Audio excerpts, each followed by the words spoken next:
Hello and welcome to the 2021 edition of Trash Talk Thursday. A lot has changed since the last time we met. I'm wearing a mask, but our trash hasn't changed, and we've had a lot of trash that's happened since we've been in this COVID-19 protocol.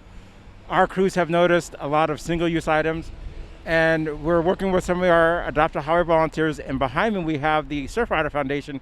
It's going to talk about what they've discovered and how we can help, not necessarily just help clean up our freeways that are next to the ocean, but they're also going to talk about what's their challenges when they work with the beach communities. Our crews and Adopt a Highway volunteers have been picking up more trash than ever since the pandemic started. We recently caught up with one of our volunteer groups, the Surfrider Foundation, whose efforts go way beyond the shoreline. So we learned about Adopt a Highway programs and how organizations can adopt a highway or pay for a contractor to come clean them, and we chose to find a ramp that we could, with our volunteers, clean routinely, and one close to the ocean, like beautiful SeaWorld Drive, kind of fit our mentality of where we would like to help Caltrans out in picking up some of this debris. The Surfrider Foundation is a national organization with chapters located near our nation's oceans, rivers, and lakes. Beach cleanups, and we do them all the way from Camp Pendleton, Oceanside Harbor, all the way down to Imperial Beach.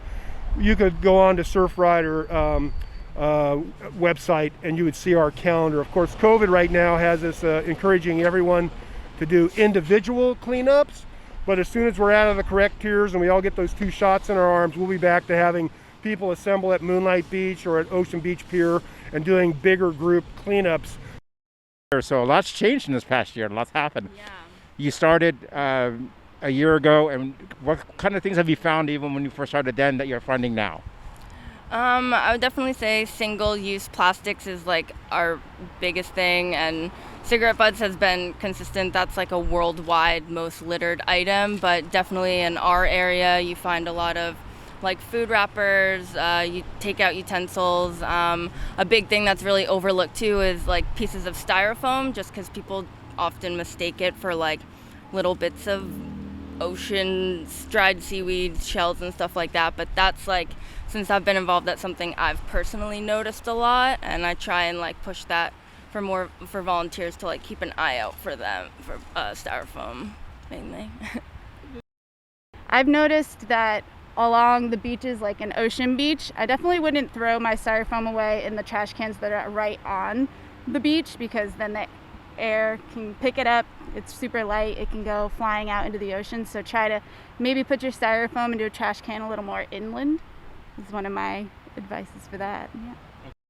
So we're mostly a volunteer chapter in San Diego County. We've got over 2,000 members, over 10,000 people participate in our beach cleanups every year when we don't have a pandemic.